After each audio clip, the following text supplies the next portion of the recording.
Dear students, we were discussing interest, various concepts of interest such as gross interest and net interest. Now we will start our theories of interest, such as classical theory of interest, ब्याज का प्रतिष्ठित सिद्धांत. अब इसके अंदर क्या है, कई सारे लूजली बेस्ड आइडियाज थे, कई विचार थे, कई अर्थशास्त्री थे, अलग अलग उनके विचार थे जो क्लासिकल थ्योरी के अंदर आते हैं, जिसके अंदर एब्सटेंस वर्ड का यूज हुआ है, फिर वेटिंग वर्ड का यूज हुआ है उसको रिप्लेस करके. टाइम प्रेफरेंस थ्योरी है इरविंग फिशर की. कई सारे आइडियाज हैं. इसमें जो बेसिकली मेन आइडिया है वो है प्रोडक्टिविटी ऑफ कैपिटल के ऊपर, यानी कि जो पूंजी है उसकी कुछ उत्पादकता होती है, उसी के लिए ब्याज दिया जाता है. ये सेविंग और इन्वेस्टमेंट पर निर्भर करती है. तो क्लासिकल थ्योरी की बात आती है तो मेनली ये थ्योरी बताई जाती है जिसमें प्रोडक्टिविटी और कैपिटल बेस्ड है. पूंजी की कुछ उत्पादकता होती है, कहीं पे वो निवेश की जाता है, कुछ रियल फैक्टर्स इसमें आते हैं, तो ये रियल थ्योरी ऑफ इंटरेस्ट भी कही जाती है.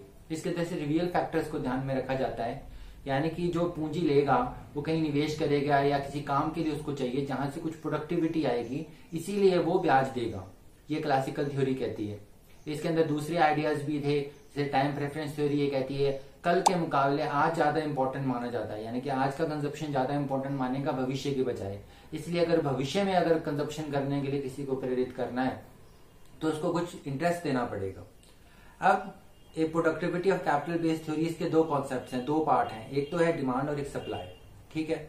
अब क्लासिकल थ्योरी क्या कहती है कि डिमांड जो आएगी वो कहां से आएगी, इन्वेस्टमेंट के लिए आएगी. अब सप्लाई कहां से आएगी, वो सेविंग से आएगी. अब हम दोनों चीजों को थोड़ा समझ लेते हैं. ये क्लासिकल थ्योरी समझना और इसकी आलोचना, इसका क्रिटिसिज्म समझना इसलिए जरूरी है ताकि आगे जब हम लोन लेवल फंड थ्योरी पढ़ें जो एग्जाम में पूछी जाती है, या लिक्विडिटी प्रेफरेंस थ्योरी जो एग्जाम में बहुत बार पूछी जाती है, वो हम तभी समझ पाएंगे, इसका थोड़ा आइडिया हमको लग जाए कि क्लासिकल इकोनॉमिक्स ने क्या कहा, उसके बाद उसमें क्या क्या रिफाइनमेंट्स हुए. तो ये थ्योरी कहती है कि जो डिमांड साइड है वो इन्वेस्टमेंट के लिए, यानी कि किसी को इन्वेस्ट करने के लिए पैसा चाहिए किसी भी तरीके से, तो वो पूंजी की डिमांड करेगा और उसके इंटरेस्ट देगा. अब यहाँ पे क्या चीज है, ये इन्वर्सली रिलेटेड है. इन्वेस्टमेंट की जो डिमांड है वो रेट ऑफ इंटरेस्ट से इन्वर्सली रिलेटेड है, यानी कि जितनी ब्याज ज्यादा होगा पूंजी की मांग उतनी कम होगी. जैसे जैसे ब्याज घटेगा निवेश के लिए मांग बढ़ती जाएगी. तो वो उसका जो कर्व है, जैसे कि आप इस डायग्राम में देख सकते हैं, वो नीचे की तरफ जा रहा है, डाउनवर्ड स्लोपिंग है. वो इसलिए है हायर रेट ऑफ इंटरेस्ट पे कम इन्वेस्टमेंट के लिए मांग होगी, और जैसे जैसे रेट ऑफ इंटरेस्ट घटेगा वैसे वैसे इन्वेस्टमेंट ज्यादा करने के लिए तैयार हो जाएंगे. इसके लिए आप देख सकते हैं अगर पूंजी जब बिल्कुल नहीं होती है तब रेट ऑफ इंटरेस्ट ज्यादा होगा. जैसे जैसे पूंजी आ जाएगी एक्स्ट्रा पूंजी के लिए वो कम इंटरेस्ट ही देना चाहेगा. इसके अलावा हायर रेट ऑफ इंटरेस्ट पे हो सकता है कि पहले कुछ ही एंटरप्रेन्योर्स हैं वो इन्वेस्टमेंट करने को तैयार हैं, रेट ऑफ इंटरेस्ट गिर जाए तो बहुत ज्यादा और लोग भी इन्वेस्टमेंट करने के लिए आ जाएं. इसलिए रेट ऑफ इंटरेस्ट कम होगा तब इन्वेस्टमेंट डिमांड ज्यादा होगी, यानी कि दोनों के बीच में विपरीत संबंध होगा. तो ये था डिमांड साइड. अब इसकी सप्लाई साइड है. सप्लाई कहां से आएगी, मेनली सेविंग से आएगी, यानी कि बचतों से आएगी. अब बचत किस पे निर्भर करेगी, वही ये क्लासिकल इकोनॉमिक्स ये मानते हैं कि बाकी जो फैक्टर्स हैं थोड़े डॉर्मेंट हैं, यानी कि पैसिव हैं, और मेन जो इसमें फैक्टर है वो है रेट ऑफ इंटरेस्ट.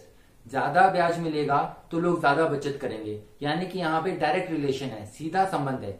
जैसे जैसे ब्याज की दर बढ़ेगी, जैसा कि आप डायग्राम में देख सकते हैं, वैसे वैसे सप्लाई ज्यादा होगी सेविंग्स के रूप में, यानी कि सेविंग ज्यादा होगी, लोग ज्यादा बचत करेंगे ताकि आगे ब्याज पे दे सके, क्योंकि ब्याज ज्यादा है. जैसे जैसे ब्याज बढ़ेगा वैसे वैसे सेविंग्स भी ज्यादा होंगी. तो सेविंग्स का और ब्याज का जो है डायरेक्ट रिलेशनशिप है. तो इन्वेस्टमेंट डाउनवर्ड स्लोपिंग होगी और सेविंग अपवर्ड स्लोपिंग होगी. जहां पे इन्वेस्टमेंट और सेविंग जो है इंटरसेक्ट करेंगी वहां पे रेट ऑफ इंटरेस्ट डिसाइड हो जाएगा.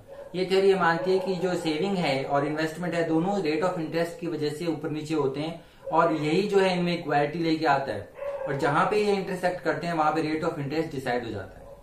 तो बेसिक सी सिंपल सी थ्योरी है. जैसे आप डायग्राम में देख सकते हैं, इन्वेस्टमेंट नीचे की तरफ जा रहा है क्योंकि जितना ज्यादा रेट ऑफ इंटरेस्ट होगा इन्वेस्टमेंट कम होगी, जैसे जैसे गिरेगा वैसे इन्वेस्टमेंट बढ़ जाएगी. इसका जो अपोजिट होगा वो सेविंग के साथ होगा. जहां पे इंटरसेक्ट करेगी वहां पे रेट ऑफ इंटरेस्ट डिसाइड हो जाएगा. अब इसकी आलोचना क्या है, इसकी आलोचना है कि दोनों ही चीजें गलत बताई है इन्होंने. डिमांड साइड की तरफ जो इन्वेस्टमेंट है उसके अंदर जो है इन्वेस्टमेंट निर्भर नहीं करता है रेट ऑफ इंटरेस्ट पे, सिर्फ वो बेसिकली निर्भर करता है मार्जिनल एफिशिएंसी ऑफ कैपिटल पर. 12th में ये आप पढ़ भी चुके हैं, तो मैंने क्लास में भी आपको बताया था. तो 12th के अंदर यह कॉन्सेप्ट आपको बताया जा चुका है. तो मार्जिनल एफिशिएंसी ऑफ कैपिटल पे, यानी कि जो प्रोड्यूसर है वो सिर्फ ये नहीं देख रहा है कि कम ब्याज पे उसको मिल रहा है कि नहीं, वो प्रॉफिट्स की तरफ भी ध्यान रख रहा है। अगर सिंपल टर्म्स में बताऊं तो प्रॉफिट्स की तरफ भी देख रहा है। बहुत कम इंटरेस्ट पे भी अगर आपको चीज मिल जाए लेकिन अगर उसमें प्रॉफिटेबिलिटी नहीं है तो भी आप उस बिजनेस को नहीं करेंगे। तो मार्जिनल एफिशिएंसी ऑफ कैपिटल वाले पक्ष को इन्होंने इग्नोर कर दिया है और सिर्फ रेट ऑफ इंटरेस्ट पे ध्यान दिया है। दूसरी तरफ बात करते हैं सेविंग की, तो सेविंग भी रेट ऑफ इंटरेस्ट पे नहीं निर्भर करती, वो निर्भर करती है ज्यादातर इनकम पे। इनकम जितनी ज्यादा, इनकम के जो लेवल्स होंगे उसी के साथ सेविंग डिफरेंट होगी। अगर किसी की इनकम है ही नहीं, नेग्लिजिबल है, तो वो सेव कर ही नहीं पाएगा, चाहे रेट ऑफ इंटरेस्ट कितना भी हो। रेट ऑफ इंटरेस्ट कम हो ज्यादा हो वो इम्पोर्टेंस ज्यादा नहीं रखता, इनकम निर्भर करती है। तो जो इसके आलोचक हैं वो ये कहते हैं इन्वेस्टमेंट निर्भर करती है मार्जिनल एफिशिएंसी ऑफ कैपिटल पे और सेविंग निर्भर करती है इनकम पे, तो इसलिए रेट ऑफ इंटरेस्ट दोनों में इक्वालिटी नहीं लेके आता। इसको इम्पोर्टेंट या मेन फैक्टर बताना गलत है। दूसरा इसका जो क्रिटिसिज्म है वो ये है कि परफेक्ट कंपटीशन की बात करता है, फुल एम्प्लॉयमेंट की बात करता है, जो कि सही लाइफ में नहीं होती, मतलब ये एक्सेप्शनल सिचुएशन है। तो पूर्ण रोजगार है वो, पूर्ण प्रतियोगिता हो, ये भी बातें जो हैं गलत बताई गई। इसके अलावा इसके अंदर ये भी कहा गया है कि मॉनेटरी फिनोमिनन जो है, मौद्रिक कारण है, उसके देखी गई है, रियल फैक्टर्स पे ध्यान दिया गया है। तो ये जो क्लासिकल थ्योरी है इन्वेस्टमेंट और सेविंग की इक्वालिटी जो आती है रेट ऑफ इंटरेस्ट की वजह से ये ऊपर नीचे होते हैं, और जहां पे इन्वेस्टमेंट सेविंग मिलती है वहां पे रेट ऑफ इंटरेस्ट डिसाइड हो जाता है, इसकी ये बेसिक क्रिटिसिज्म की गई है। इसीलिए इसको सुधार के आगे चलकर लो लेवल फंड थ्योरी बनाई गई थी और फिर लिक्विडिटी प्रेफरेंस थ्योरी बनाई गई थी, जो हम दूसरे वीडियो में समझेंगे, उसको हम ज्यादा डिटेल में समझेंगे। ये वीडियो थोड़ा छोटा मैंने इसलिए बनाया ताकि आप ज्यादा कंफ्यूज ना हो और बेसिक कॉन्सेप्ट अच्छे से आपको समझ में आ जाए। इसका पीडीएफ भी मैं आपके ग्रुप में डाल दूंगा। Thank you.